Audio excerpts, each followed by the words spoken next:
And the podcast begins with a song of rebellion. How can this podcast be my life? CD Burners. I want to put Josh wine and David snack bars on our rider, and that's the only thing I want on our rider. Your boys, Josh and David. Yeah, I just want the David bars on our rider. Like, is it just because of the singular name? Is that yeah, why dude? They're just like our rider is only just Josh and David.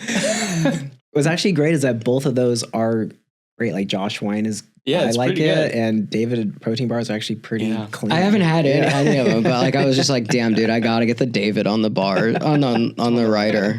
I saw another one. I saw another name. What's on your rider? You got anything cool? No, it's all pretty basic stuff. The one thing we added, we only wanted to do it for one night. It wasn't like a big deal, but it was a peanut butter filled pretzel. Like pretzel bites. Okay, you're going crazy. No, but it was one of those things like, oh, this just sounds like a good snack for tonight, and then that became like the thing. And then Gushers made the list as well. Yeah, you guys like stuff with those stuff in it. like they of all the things on our rider, those go the fastest every time. Like, Yeah, you crew will guys- come in and be like, "Where'd all the Gushers go?" And they just like crush them before noontime. You know, like Dude, everyone loves Gushers. Remember Fruit by the Foot? Yeah, Fruit by the, is that still a thing or no? I don't know. I don't think so. Yeah. But that, like, dude, imagine just having Gushers, Fruit by the Foot. What were those? Oh fuck! It was called like, not Bananimals. It was like Foods filled with stuff. That's Yeah, interesting. That's that's an it. interesting Yeah. category. Yeah. The other night, some friends of mine, we were in Utah. My friends were coming from the airport, and I was like, you guys want me to get you a frozen pizza or something? Like, you're getting in late. I'll just have it ready for you. I went to Walmart and I bought them stuffed crust because I thought it would be funny. Like, I just was like, did you bite that crust yet? I mean, I would be hyped. They're like, what are I'd you be talking about? stoked. What's in the crust? You're I was just like waiting. Jeez, bro. You're like, eat the I've fucking never had a crust. stuffed crust pizza that's been good. Really? What about Never. the old Pizza Hut days? Yeah, I Pizza Hut. I can't do It was Pizza so Hut. good. Yeah. It I was so only good. like Probably the terrible. the atmosphere of Pizza Hut. Which is gone now. Yeah, it's gone. Yeah. I've seen like some dudes have built out like their basements and like old school Pizza Hut vibes, but I would love if there was some OG take me back to nostalgia Pizza Huts. I feel like that. I feel like we reached a point where like everything is like a gray and a square. Yes. And it'll take time, but I feel like there will be like a design trend where it is going back to think so that a too. little bit. I think so too. Like I think this is like the need. It's just this. It's the thing that happens in the way that It's the full circle. we of everything. live. But I also imagine if they fucking put ball pits back and like, dude, remember fucking crawling in the tubes and then like fighting people in the tubes? Yeah, and it smell. Everyone pissed and shit. Yeah, there'd be man. like, there's poop in that one. Don't go in it. Yeah, that's just the coolest thing. Katie and I talk about this. Like, we grew up in such a cesspool of bacteria all the time, and but plastics. also I feel like I was never sick, and I feel like I still rarely get sick, and we feel like I'm 100%, our immune 100% systems on are board with you. so hardened now because of what we grew up eating and all that stuff. 100 billion%. Yeah, and I feel like kids nowadays are sick all of the time. And I'm like, because they're not drinking out of water hoses like we did and eating We have at 7-Eleven every day. Yeah. You know? It's some of Give those kids some red 40. some of our They'll be like just fine. some of the girls that work, the people that work with us are like 22, 23, 24, something like that. The motherfuckers are like have a cold every day. They're like every day. They're like I don't feel, and I'm like you know what I mean? Like They just didn't live like us. And Morgan said, I don't have empathy for you, to one of them. They called in sick. He said, I don't have empathy for you. that's the greatest response. I love that. It is a good response. It's like it doesn't mean that I don't like love them or like care. It's like I don't give a fuck if you have the sniffles. Bro, I'm sorry. Like that's not a. It's like get over it. Yeah, you know you're gonna be all right. you're gonna be okay. Yeah. Your boss saying that to you? It's so funny. Like, is there an HR? You guys got to worry about like, No, they literally would. They would. I don't think that they would give. I think that they would be like, you could probably have found a better way to say it, but I think it's funny. I also do, and I think I had to explain to them. I was like, They get your humor though too. No, comes from a I was loving dead place. serious though when I said it. I was like, I do not have empathy for what you know what I mean? Like that's I it. love It's just that. like Well, speaking of the diets of 15-year-olds, nice. You're really good at that. I wonder what the kids in Silverchair were You were eating when doing they a were good- you were 15. good That's a job at good that. segue right there. Good job. Dude, who the fuck knows what they're eating in Australia? Who knows? Like Dunkaroos, bro. That's where probably, That is where they're from, Dunkaroos- yeah. Dunkaroos and Vegemite. Yeah, totally. Have you ever had that shit? So this is a great story, actually. So, no, not great story, but tried Vegemite for the first time. I went to Australia, which was like 15 years ago, and it was awful. I remember just like getting like a massive scoop of it, putting it on like a piece of toast or something, and eating it. And it was atrocious. What does it taste like? It's not good, dude. It tastes No, like sand. Yeah, it's kind of gritty. It is thick, and it has a really distinct aftertaste that it's not sour. But I mean, I think it's like fermented yeast. Yeah, So dude. It tastes it's- like it tastes like a supplement. Is what it tastes like. Yes. That's It- really, it really close to gives that. supplement. Yes. Mhm. But then our drummer, Matty, he lives in Australia.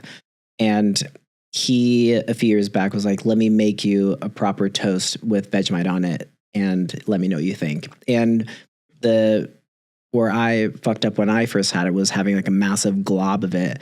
He's like, you just do a thin layer on toast, but you butter it first and then you put a little bit of Vegemite on it. It was actually pretty good. It was delicious. Actually. right. Yeah. You've never been there, have you, TJ? No. Yeah, It's awesome there. is it? Yeah. Australia is one of the, I feel like that's a place where I always recommend people that are like, where should I go outside of the States? I feel like 9 out of 10 times I recommend Australia. It's like kind of as far away from here as you can get. It is. right? It's beautiful, but like the people are so kind there. There's minimal guns. There's, it's such a different environment and walk of life, and everyone is just very chill. Like everyone is so nice. Everywhere you go, you just feel very welcome. And like there's different pockets of Australia that they're all different from each other, but you can just have a blast anywhere you are in Australia. Do they fuck with Americans or no? They do. They do. do? Yeah. Yeah. They're cool. They're not one of those places that they're like really hate us. Nah, they're cool. I mean, they'll ask, like, the fuck's up with your politics, man? Yeah. It's not me, What's up with your- bro. Yeah, it's not me, dude. Yeah. I can't do anything about it either. No. So I'm remixing like some stuff for some shit that we have to do, and like I can't hear if like I was playing it so loud for the last like 2 hours that like I can't tell. There's like a weird frequency thing where I'm Yeah, like yeah. I can't tell if this is good. Yeah, that happens to our ears. Like we wear out our ears over. I mean, you guys doing what you do. Like, do you guys feel like you've suffered a shit ton of like hearing damage over the years, or no?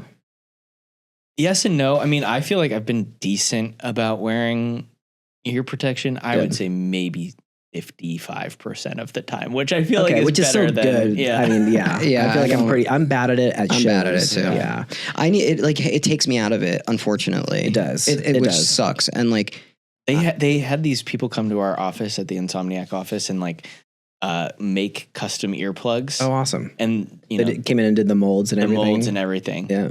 I brought mine to EDC and they give you the option to put like a little cord on it, or Yeah. whatever. Immediately lost it before I even got in the gates. Did you have a cord on it too? Yeah, because I was like, oh, I'll just put it on my shoulders, like, and then I can just pop it in my ears. No, fucking Immediately blew off. away. Yeah. I don't know where it went. Yeah, they're hard to. Yeah. it sucks because unfortunately I get it it. like takes me it like takes me out of it, and I like it. I really I do feel bad for you sometimes when I'm wearing them and you're not. I know you never wear them, and we have the booth monitor on the DJ, and I have to crank it up even higher because You're just like putting. I want to. I always am like turn the booth up. yeah. So I Yeah. figure he doesn't matter. It doesn't matter for him, but I just have to crank it when I have the earplugs. in. Yeah. Fortunately, I totally get that. that's like the one thing in my body that like hasn't absolutely deteriorated. Really good for you, because Yeah. mine is pretty shot. bad. Yeah. I mean, I feel like over the last couple of years, it's gotten bad. I had an incident when we were on tour in Europe, maybe 7 or 8 years ago. because I wear in-ears on stage, which has been great for my hearing, even though I crank up my pack pretty loud. I had an incident during one of our shows where I was playing something, and it was an important part of the song where I had to play in the verse, and somehow I reached back to either try to turn down the volume a little bit, and when I did that, I ended up swiping the knob, and it went to 10 on my pack, and I still had to keep on playing, but it was.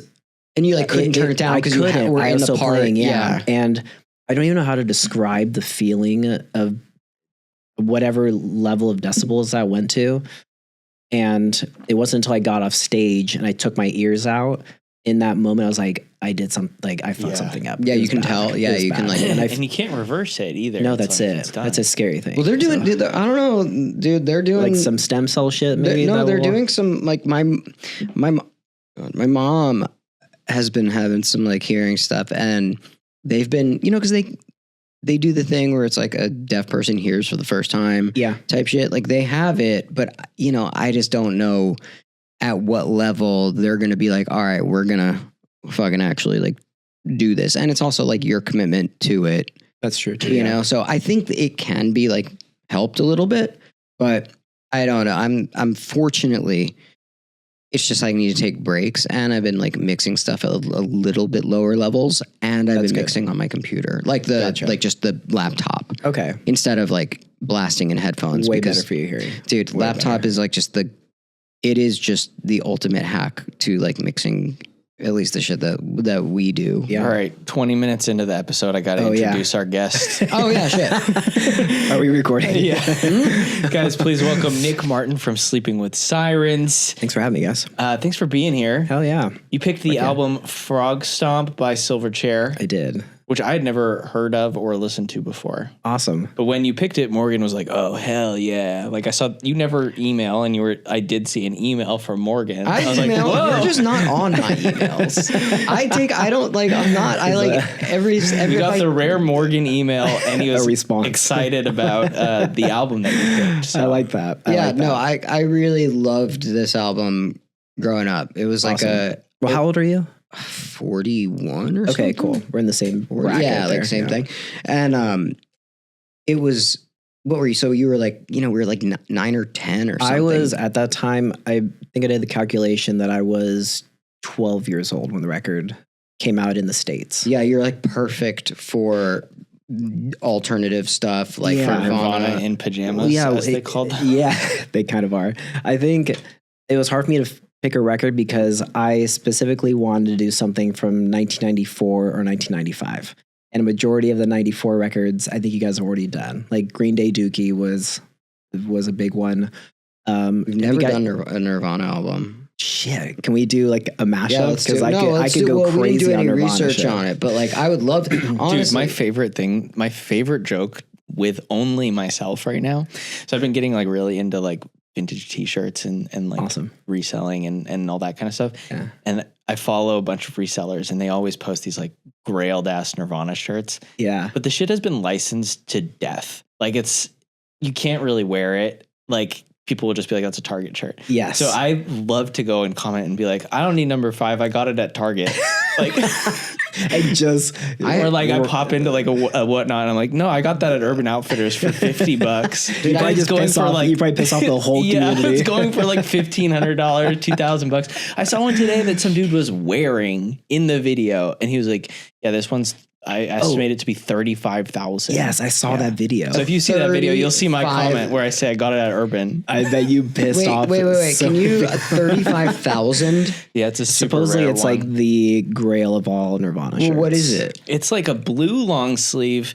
I think it has tour dates on the back, and then a little chest hit. But why is it 35,000 as a pair? I don't know. I started reading the comments. There were some that were it's very rare. There's a picture of Kurt with all the crew, and it's a crew shirt where the crew is all wearing it. Okay. I have even still. That's I have an original Nevermind. Sell it awesome. With the Geffen, it's really? the single stitch. Yeah, Ugh. I have the smiley face. I have it. I have the one that says daddy sniffing whatever fucking whores on the back. Yeah. And like that was, I mean, look, that was like my Nirvana was like. I think it's cool, but they really killed it me. with the licensing. It's like it's everywhere. Yeah. It's been like that for a long time, which kind of does destroy the actual vintage legit. Well, there's some artists that like made, you know, their bands weren't great, but the like Black Flag, like I like Black Flag. I'm a fan of Black Flag. Objectively, it's not like music for everybody. No.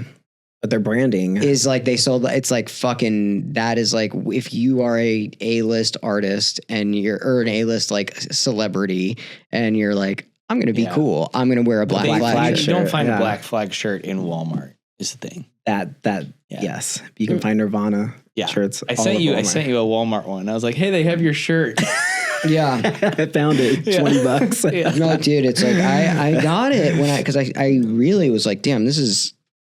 You got a good deal on it? I don't remember where we were or where I found it, but it might. You want to know what it might have been? It might have been one of those times where I go down to make an appointment at the $500 store. No, you make an appointment at these places downtown, and they take you to a showroom. It's really that's a thing. Yeah. Wow. It wasn't the $500? No, I went in. So Drake walked out, and I walked in. Damn. Yeah. Damn. It's where I got like all like my metal ones, like all the like. This is yours.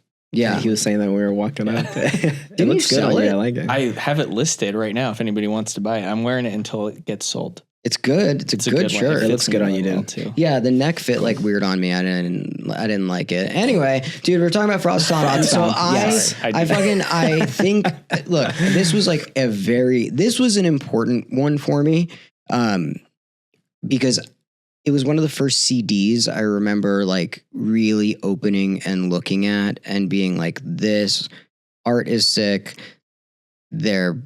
I didn't know what any of it meant. There's like a thing that says like no llamas were hurt. Like they looked cool. They had different color. Like it was like you open the pamphlet, which is kids like me. Yeah, they were. Yeah, they were like you know, and they did sound like Nirvana. Like there was like, you know, but they did heavily influenced by grunge. But they were like, we liked, you know, we think it sounds more like Pearl Jam. Yeah, and it had like a Pearl Jam thing to it. What was your entry point with this? When did you discover it? I remember it was the summer of 95 and I was huge in MTV already. So I remember that video coming on, but specifically I had Video for Tomorrow? For Tomorrow, yeah. But I remember I had like a cousin of my cousin and we like went, I wanted to think Arizona for like a weekend because they had a pool and like me and like my cousins like all went out there and he was just playing this record nonstop. And like, again, it was one of those moments that I was experiencing in 94, 95 where we'd all be listening to it and then everyone would like go do something else and go swimming or go outside and do something. Whereas I remember just like wanting to just listen to the record. I didn't want to play. I didn't want to go outside. I just wanted to like listen to the record front to back over and over. So I remember that summer I listened to that record nonstop. I think that was the only thing I wanted to listen to.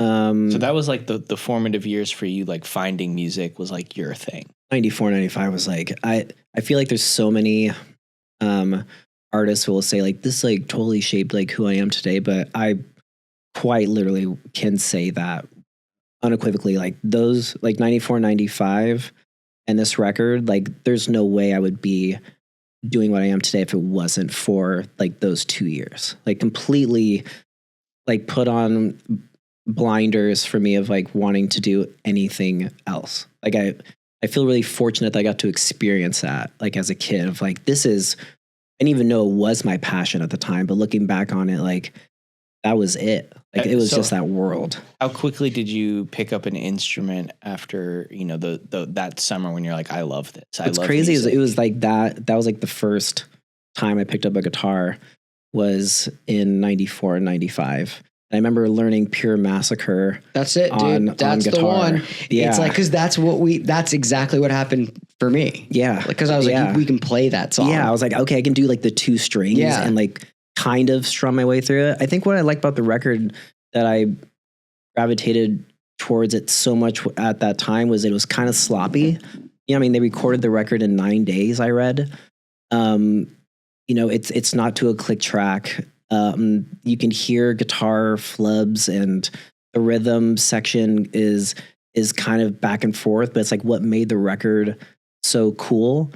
But knowing that they were 15, I was like, oh, like, they're not great players yet. I mean, they were prodigies in my opinion, but like it made it feel like it was attainable for me as a kid. I was like, oh, if like they're writing songs like this and they're just using those 2 strings and they're just doing drop D tuning, I can just throw my finger down on the fretboard somewhere and write a song. Like it made it like it was achievable to like start a band, not even like being successful, but just like listening to that record and being able to learn stuff from it just like gave me a confidence. Of like, okay, I can approach this. I can do this. Dude, somehow, that's somewhere. what I think that it did for a lot of people who, or at least a lot of kids that were like wanting to be in bands because, I wasn't listening for like flubs. I wasn't listening for, I didn't even know what I didn't even know what that was. And it's not until now as a musician listening to it, but. And like, that's was the thing. It was like, oh, I can play this. It was like that Smells Like Teen Spirit. Yep. I wasn't like a huge Black Sabbath guy, but like those are like kind of like the 3 songs that, when you go into fucking Guitar Center and you see people are sitting down playing. There's like Black Sabbath, Smells Like Teen Spirit. Yeah. And then there's another one that's like just like open E, like, and then one finger down. And like, that's another thing. I was like, I can do that. Like, oh fuck. And it reminded me, their songwriting reminded me of like when you're 15 and what the songs you were writing. Yeah. Like that was it. And they embodied that perfectly. And that just like gave me purpose, like listening to Frogstomp. And I don't know. I feel like every single song had its own vibe. And I think of how I was listening to the record a lot the last couple of days. And I was just thinking like, dude, they were 15 and like really Daniel Johns, like the lead singer, was like, he did everything. I'm just thinking like, how the fuck was he 14 years old, 15 years old, and then writes a platinum record that it like, I don't know of any other artists, I guess maybe in the last 10, 20 years that their first record goes platinum the first week it comes out at that age, at 15 years old. Like, I don't know. I mean, it's maybe truly Bieber like, or something. I don't know. It's like the dream story, right? Like it's two guys, Daniel and who's the 3 guys. Well, I know they recruited their friend to play bass who didn't really know how to play bass. Yeah. So on that first record, they were kind of just like making the bass parts and then teaching him bass. And then like he went on to like learn bass, but then they submitted to like a talent contest and won. Yeah. And it was because all of the songs sucked so bad. The other songs were so shitty. Yeah. That like it stood out. Which is crazy and that's what I'm saying. Like who did he sell his soul to that from writing like some shitty songs to, however, whatever time span that is, that by 15 he wrote this multi-platinum album. Like I guess from like a musician standpoint, like I don't know how. That's just. Like, well, I mean, dude, when you think about like being like 14 and 15, like literally when I peaked, I was like 15. It was like peaked. I was like that was the best. But I mean, I don't know what you were doing, but I certainly didn't have the mental capacity to put anything that would have been of substance together. Yeah, like nothing. There's no.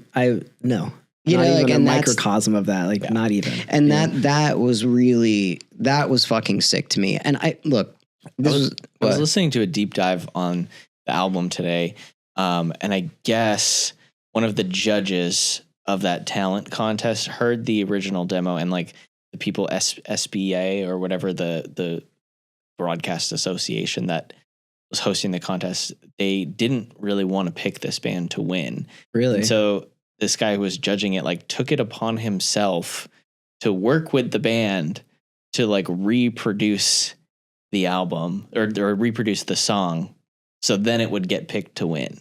Wow. So there was some divine intervention. Like this guy had the ear to be like, there's something there. there's something there. Yeah. But he said when he first got it, it was the song Tomorrow, and it just dragged too long. He was like, I think there's like probably 3 minutes of this song that we don't really need, and we can cut it out.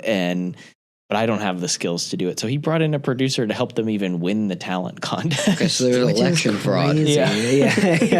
There's an election, but like good because like that was I just like the fact that they were like the other songs were so bad that this one like stood out and like that is awesome. They won it not because it was good, just because the other ones were bad. That's awesome. Yeah. That's like a very funny and cool thing. That is really crazy. But then that's crazy to be like, okay, well, this one song is good. Now write a whole album. And then suddenly you write an album full of bangers. I think they had the songs actually. Did they already? Okay. Yeah, because when at least Sony was like doing the A&R for them, they went and saw them and they were still kind of, they're teen boys in a band playing at a club or whatever. And they were covering songs like Wild Thing and like, some Pearl Jam songs and, some classic dad rock stuff. But they also played the majority of this album when the Sony A&Rs were there. That feels like it's going to fall off your CD burners, like whatever that's called. Yep. The other thing about this album was like, I didn't realize that I forgot that there are songs that are just, they're jamming. Yeah. Like I forgot that they're like, which is a great, like one of my favorite songs on the record. It's there's another recorded version with lyrics on it. Is there? I haven't heard that. I haven't either.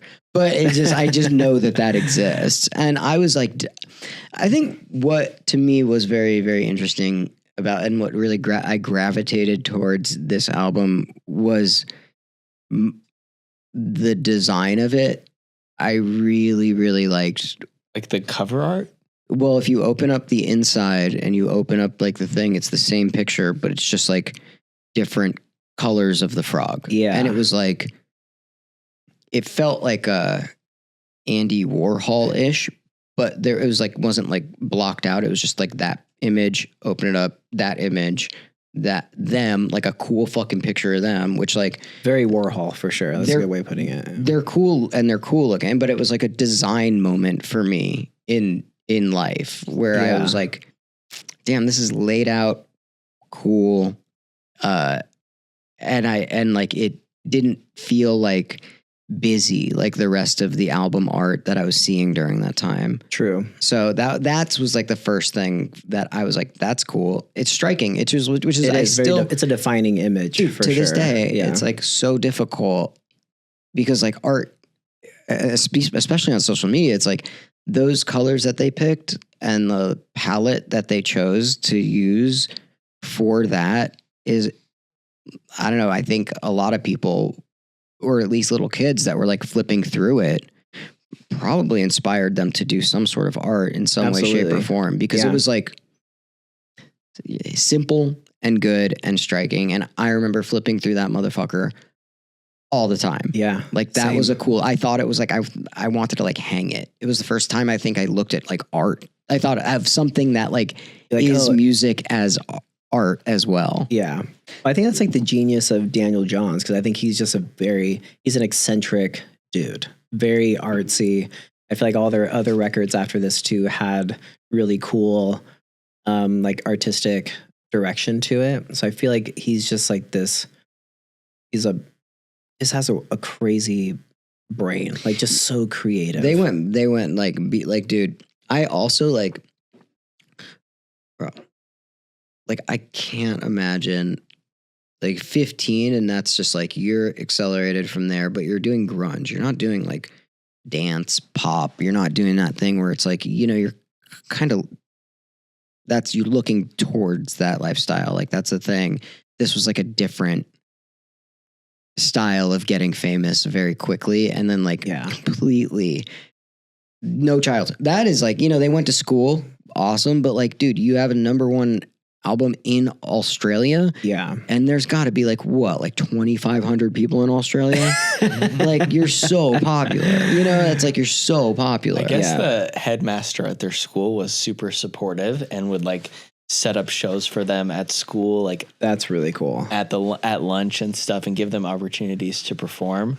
And then I think when they returned back from their world tour, I watched the documentary, and one of the moms was saying it was super important to make sure that like nobody talked about them being in the band at school. Like they were just treated like normal ass kids. Really? Yeah. That's pretty awesome that they got to experience that.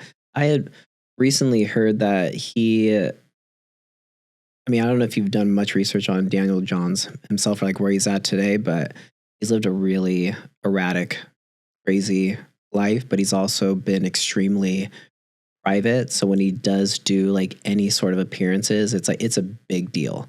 But I think recently he did like a little Australia, he doesn't play music, I don't think anymore, but he did like a little tour, like speaking engagements.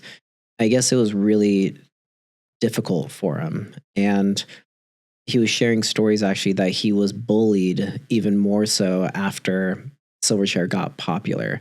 And then people would pick fights with him and stuff all the time just to say they picked a fight with the singer of Silverchair. I think about like being 15 and having that kind of success and popularity in like such formative years of your life, and then experiencing the highs of being in the biggest rock band in Australia and in the States, and then also people giving you shit for that. Like I can't even imagine like the back and forth emotions that he went through, and it's sad to say, but I think it broke him.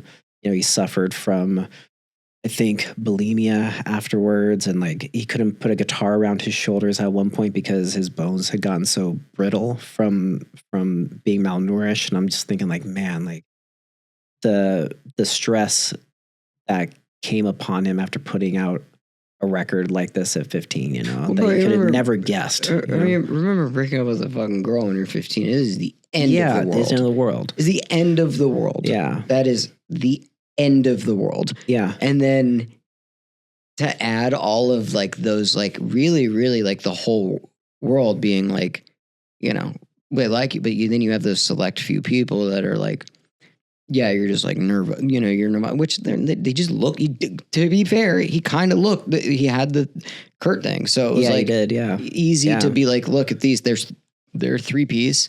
He looked kind of like him. Yeah.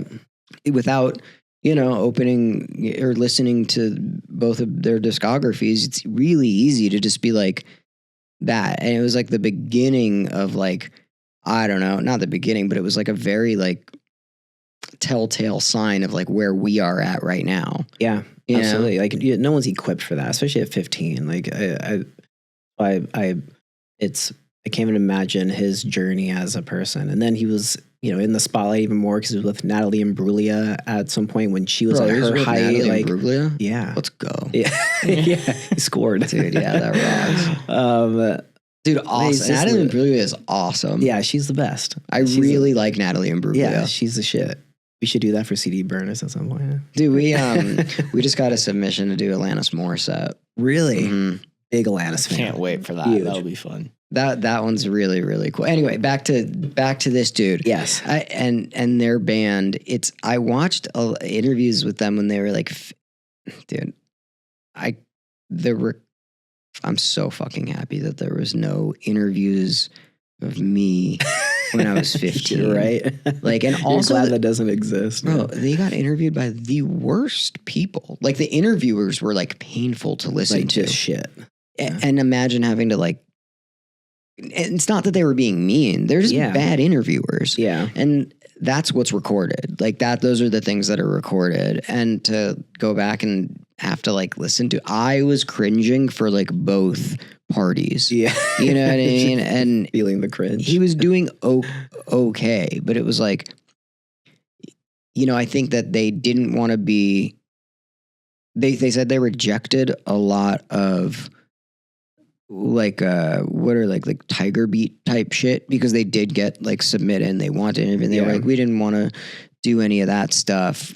And so they kind of kept it like as, for being 15, they had a pretty good grasp on being like, we do want to be like underground as possible. Like that's what we like. We They like don't want to grunge. be a boy band. They didn't want to be a boy band. Right. And, and unfortunately, like they're pretty just like, also when was Hanson? 90, like. They're around the same time, Was right? it? Maybe. It was probably like a little later. Probably more like 98, 96. Was it? I don't know. I actually want to probably look. like mid 90s, probably. 95, 96. Maybe. I open it up to Haley Welch OnlyFans. Look up, does Haley Doing Welch his have an research. I did a bunch of research for this album. Hanson Mbop, let's see when that came out. That was 97. Okay. So it's like, you've got like similar time frames. Yeah. And like those guys were 3 long guys. It's like, dude, they probably were just getting so much shit all over the fucking place. All the fucking time. I'm sure they were getting it. I don't know, but it was one of these albums that like when I started playing, being like, yeah, me and my friends are in a band, it was like doing Pure Massacre over and over and over again. Yeah. And I really and playing it like shit. terribly. Yeah. And it was like one of those that was like definitely, it was like that Korn and like, dude, they were. What was the talent show that you did? The talent show where it was like 5 guys. It was like a 6th or 7th grade talent show, and it was like me and then 4 other dudes in a line, like standing like in a line facing the ground, and we would just one person would play the riff, tells it smells like Teen Spirit, just the 8 bars of it. The next person, 8 bars. Is there footage of this? I don't think so. Damn it. I would love to see this. And and it was like, and then another person smells like Teen Spirit, and it was just that's what it was. That's all you guys played was just the first intro riff to Smells and Like they Teen each Spirit. took a turn doing it. Yeah. And then the crowd cheered. Yeah. And that was that. It's actually kind of cute. It was really like, I mean, then the next year I won it with my progressive metal band Fathom. There is footage of that. Okay. There is footage of that somewhere. I mean, to go from playing the Smells Like Teen Spirit rip to being in a progressive metal band in a year, that's pretty impressive. That is very impressive, actually. We won it because like the lead singer, like Will Farr, he was like spazzing on stage. It was like actually, it felt like a band. The drummer now works for like Pearl. All right. Like he like works for Pearl. He was like, everybody was like very talented besides me. Like I wasn't, like I was not. I was playing like bass in a band, and not like there's less strings on it. And so it was just that that was the childhood that like What were your high school bands like? Well, my first show was an 8th grade talent show, and we played 3 songs. One was, well, I guess technically 4, but we played the Inspector Gadget theme song, but the Lagwagon version. Nice. And then we played Wasting Time by Blink-182. I am so old that when I got into Blink, they were called Blink. And so I got to hear Cheshire Cat, and that record changed my life. Wow. And so we learned Wasting Time, played that, and then played When I Come Around, Green Day. Yeah. Huge. And then we did like our own song where I just like mumbled. Sick. Yeah. Did you win? I don't know if it was like... What was the name of the band? Diaper Rash. That's a sick name. I don't know if we like won. I don't know if it was like a talent show where there was like a winner per se. Oh, it was at my private school. They were just like, everybody's good. You all did great. It wasn't the Ernie Ball battle of the bands. No, it wasn't that cool. No, mine was like a public school type shit. I don't even know like what the fuck they won. It was just like you won the talent show, Sweet. And here's your gift card to Borders. Yeah, they get jacked off in Borders for your girlfriend in the go corner. to the fingering corner at Barnes and Noble. Yeah, have fun. No, yeah, $10 of like, and then you go to like the rock magazine section and look at all that. Yeah, right next to Maxim. Yeah, yes, the good old days. Dude, you used to fucking. This is a real like you used to. This is a real like Remember When fucking episode, which I like. I do like that. But this it was is like, definitely Remember When. dude, you had to like legitimately like wait to get a Maxim and like hide a Maxim. And it wasn't even like a Playboy, right? No, but it was just risque enough that you're like, I don't know if I can. Yeah, and it's like, dude, you just like wait until you can go home to look at Maxim, and now it's just like kids can just be like porn. Haley Welsh right OnlyFans. now, yes, immediate. Yeah, the Huck Tua girl OnlyFans. I want to see her tits right now. I have to see it in math class. You know what I mean? It's like it's the lengths that we had to go through. Yeah, I had to find fucking porn in the woods. Porn in bro. the woods. Yeah, Why is that a universal experience? I don't know. That's for everybody. It's crazy. Porn in the woods. Yeah. Did you have porn in the woods? Porn in the canyons? Yeah, I had porn in the desert. Yeah. Yeah. It's just like you find a pile of like sun weather. Yeah, my cousin would be like, "There's a pile in the woods. Let's go find." Yeah, we it." gotta go find it. How did he know it was there? And how did he know exactly what it was? Why was that such a? I don't know. You can just thing for- imagine that it's probably just like for generations before them. They're like, I have to go jack off. I can't do it at home. Can't. Yeah. And how did it get there? Go. Yeah. They just, dude. It was like there were times where it was like meet at the spot. How You did it know what I get mean? there? Like, Who put it there? Who was like, I'm gonna leave my porn stash? It was just like in the porn distribution system back then. There was no internet, so it was just like, yeah, that is Yeah. a good that is a good government fucking. we have to leave these in various locations so that the youth has a place to relieve themselves. Go jacket? No, it's like that was like fucking. I mean, we did. We just go like look at, but everybody just kind of like left it there. It was a really like. Yeah, you didn't take it. Yeah, it was those like you had to leave. You couldn't take it home. You get in trouble. No, you know those like take a book, leave a book. Yeah. Yes, yeah. That was like open a little library. Yeah, the little library. Those were like our little libraries. Is like what it like. That's like where They had those in Australia.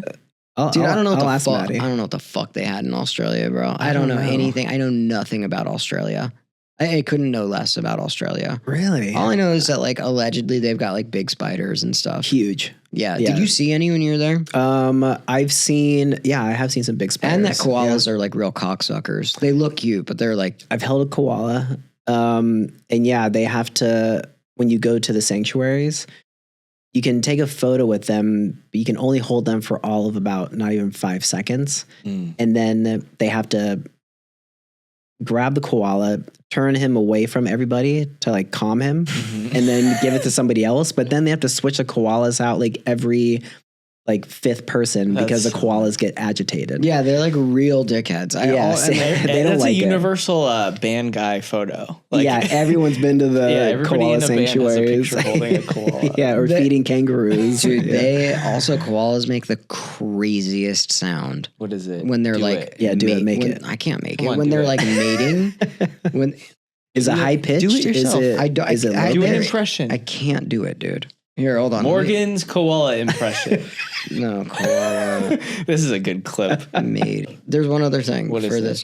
That the song Israel's Son was mentioned in, there was a triple murder. Oh yeah, they got sued. Oh, yes. I have heard about this. Yeah, there was a triple murder. I remember it like as it was like a, you know, this was like past satanic panic like by far, but it was also like, you know, I think news outlets tried to like, some of them tried to swing it that way, but there was this fucking kid that murdered his like mom, dad, and like little brother, like 5 years old. And This happened in Australia. no, No. this okay. happened in Seattle, I believe. Okay. And they, in court, they said that the lyrics for Israel's Son inspired him to do it. And so it's like this kid's the fucking Silverchair, 15, 16, getting the news that they're like, our song inspired this, like this. It was actually like A triple murder on the other side of the world. Yeah, like, Yeah. what the fuck? and obviously they lost, like, you know, the prosecution or whatever the fuck, they're like, what the fuck are you talking about? You know, it's been tried to like, Yeah. I don't know if it was actually in the murder trial or if it was like, it was in the murder trial. okay. Yeah. They read like the lyrics in the murder trial because the kid went in and confessed. Mhm. He went and confessed like him That and was his like defense. no, that was like the he didn't say that that's what made it do it. The defense tried to be like, he would be the defense. The murderer would have the defense because the state would, or at be least like his prosecuting attorneys it. were trying to push that. the attorneys were trying to be like, no, this was the thing that did it. And so the band had to like be a part of this trial. And obviously everybody was like, shut the fuck up, you know? Because I think it must have been so heavy for the band. Yeah. Like to be involved in something like that. Yeah. Is adding already to the heaviness of in the weight of their popularity and what they were doing. Like So- that's crazy. the guy that did it is out of jail. Really? He got 3 consecutive life sentences And he's out. and he's out. How the hell does that work? He lived 3 consecutive lifetimes. They did like the state of Seattle, like State of Washington. whatever, the state of Washington did passed a new law that was anybody incriminated like for a life sentence Gets out for free. no, they did No like worries, a you're thing that was good. it was like a retrial thing that if you were like underage and you got like a life sentence, you would have like I don't know, whatever the fuck. But he got out in like 2024, I think. Fresh. 23. That And is he'll never see Silverchair live. no. You might No, imagine. they're not playing anymore. No. Dude, they might. So I have dug into this and have spoken to some Australian promoters and people that have worked or still work with some of the guys in the band. I've tried to dig to get any info. I think it's gotten close-ish a couple of times, but I really don't think it's ever going to happen. And Why? I feel like Why? Oasis and Silverchair, as I've gotten older, like the 2 bands, like if they ever reform, I will pay any amount of money, ungodly amount of money to go see them. Fortunate, I've seen Oasis twice since they reformed, but Silverchair is the other band for me. How like- was Oasis when you saw it? I hate using this word, but it was biblical. Yeah. I thought it was fucking incredible. I got to see him in London, which was I think playing Ryan at Scott Graham Wembley. went to that. It was. I haven't never experienced something like that before. It was that good. And I saw them in you LA. flew out for that? Yeah. Yeah. We flew out to see them and they were phenomenal. It was like one of the best rock shows I've ever Amazing. seen. It made me feel like there was like so much hope now for rock music because their show is so basic, their production. Like there's no lasers, there's no smoke. It is, and they don't jump around or go crazy on stage. Like it's just they're just up there playing really great songs and everyone is singing along, having a good time. Like I'm like very fortunate I got to experience that. Did you see the drunkest people you've ever seen in your life? It was nuts. The most drunk. Like everyone, they had a thing there where you could buy 4 beers at a time, but everyone was buying themselves 4 beers. So everyone's carrying around this case, and everyone's just chugging beer the whole time. Like everywhere was sticky.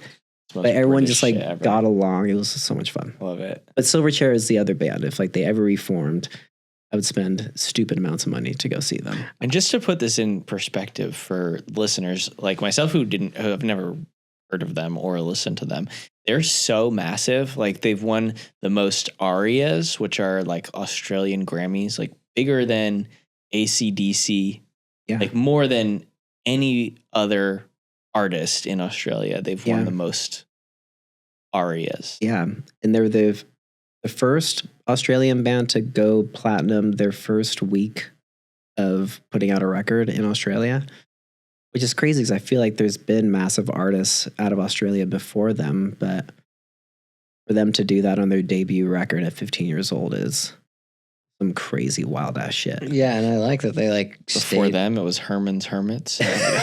No, I don't know. I would have believed you. AC/DC probably. Yeah. Is the only other guys that come out of there. Yeah. Well, what's going on with you? What have you been up to? Anything you want to plug? Just a bunch of Siren stuff. You said you were excited. Again, there's another cliche thing, but like I speak for the whole band that we have never been so like proud and so excited about a record than we have been for this new record that we did. Amazing. We did with Will Yip. Damn, really? Yeah. And we spent the last like year and a half, almost 2 years, working on it, in various forms, like just songwriting with Will, going on tour, taking breaks, coming back to it. And it's just a really solid like next chapter for us as far as music goes. And you guys just announced that you're going to be playing at Warped Tour this summer. Yep, we're doing Warped Tour, Long Beach, DC, and Orlando. You've done Warped Tour before, yes? Yeah, obviously. First. Yeah. What is your number one piece of advice for maybe a first timer? Yeah, attending or playing?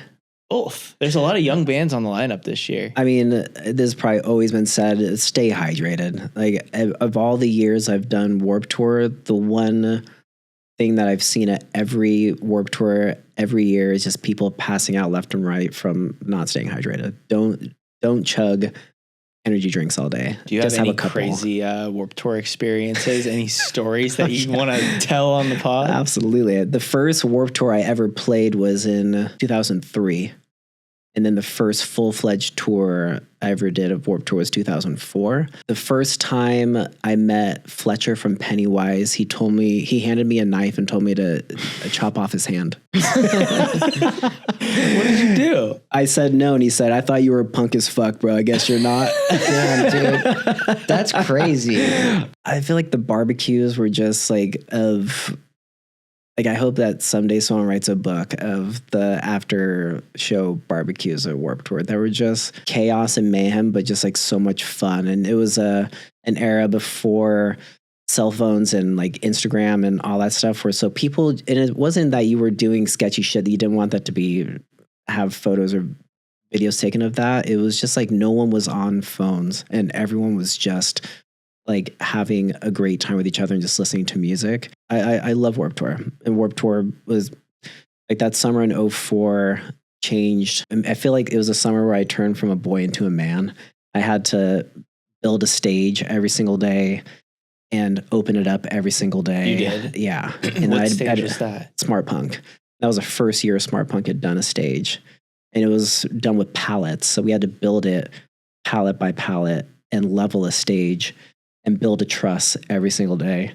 And that was a summer that From First to Last was on it, and Sonny was climbing that thing and jumping off it every single day. And it was a summer of Under Oath chasing Safety when they broke, and like watching that, The Bled. Like there was just so many great. Shout out Tucson. Yeah, great band. Yeah, just that Warped Tour is. I wouldn't be where I am without Warped Tour for sure. Silverchair and Warped Tour. Hell yeah. Yeah. Dude, there have been a bunch of electronic shows that are just like lately that have just been like no cell phones. I fuck with that. I fuck with it heavy. Yeah.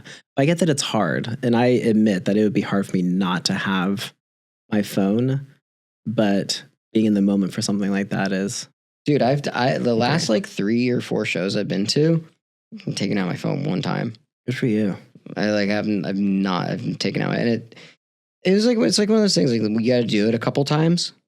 But you gotta get be prepared to I don't know, at least brace yourself to try to not look at it. Yeah. And then the last one I went to, I didn't even think about it. I was just talking to people and fucking, I didn't feel the need to show anybody that I was there. Yeah. I feel like that has become like a great personal flex of going to do something, going to a show or going to a dinner or going to a party.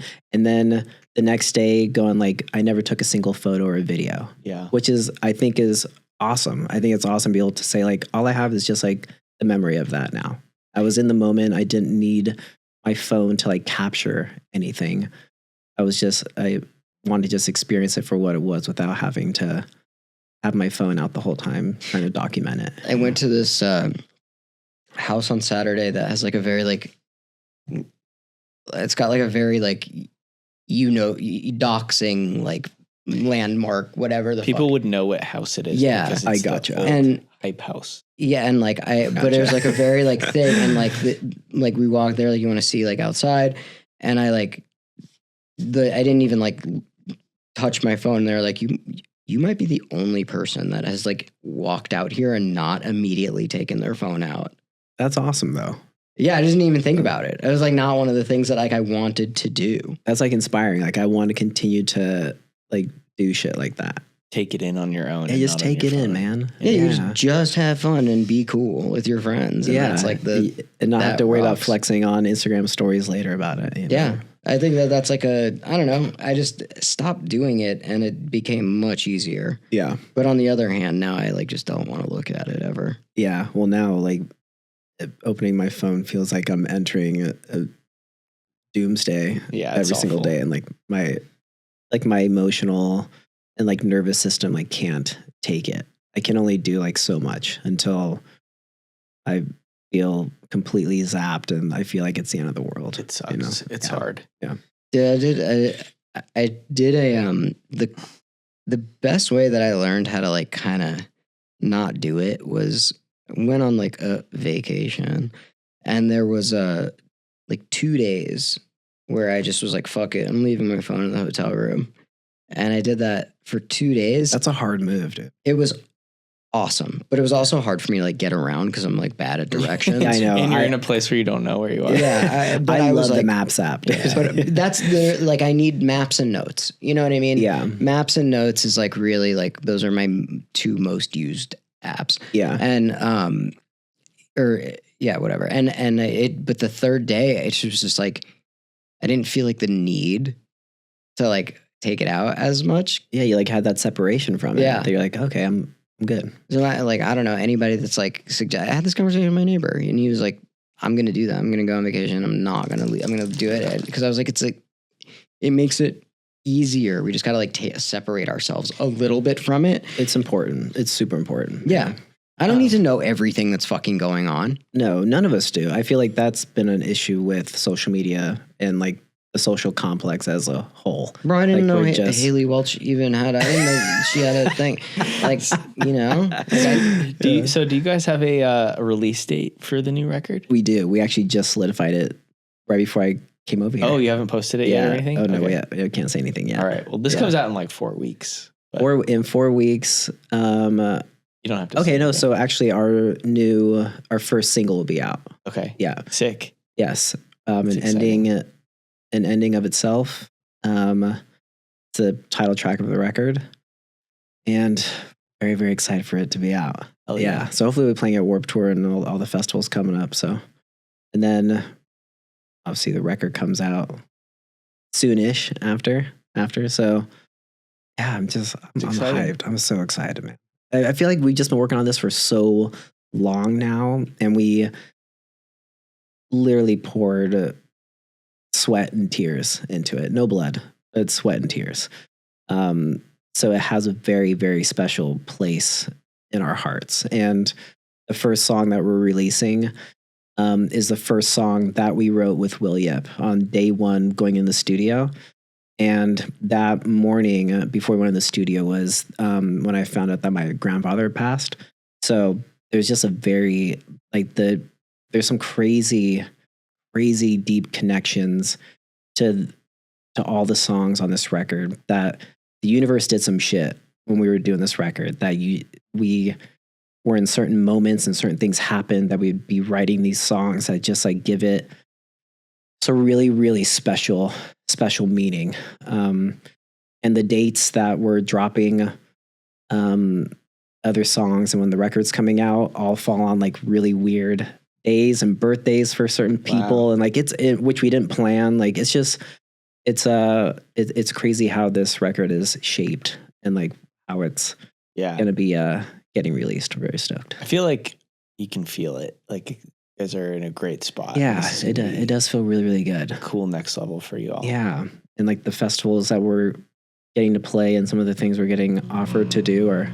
No, I'm excited. I really think that like what was the Will, like what's the Will Yip, like what about it? Because he's done like literally like the best fucking albums. He just won a Grammy for Turnstile. Dude, he's crushing. In the last like, it's like, does it sound sonically like different than Other Sleeping? It's by far sonically the best record, and it's because it's all real instruments. But we didn't do any.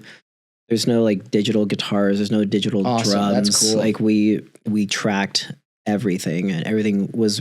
The cool thing about this is that Sirens hasn't done this since their first 2 records, where we're actually all in a room together, all in the studio together, all set up writing from scratch.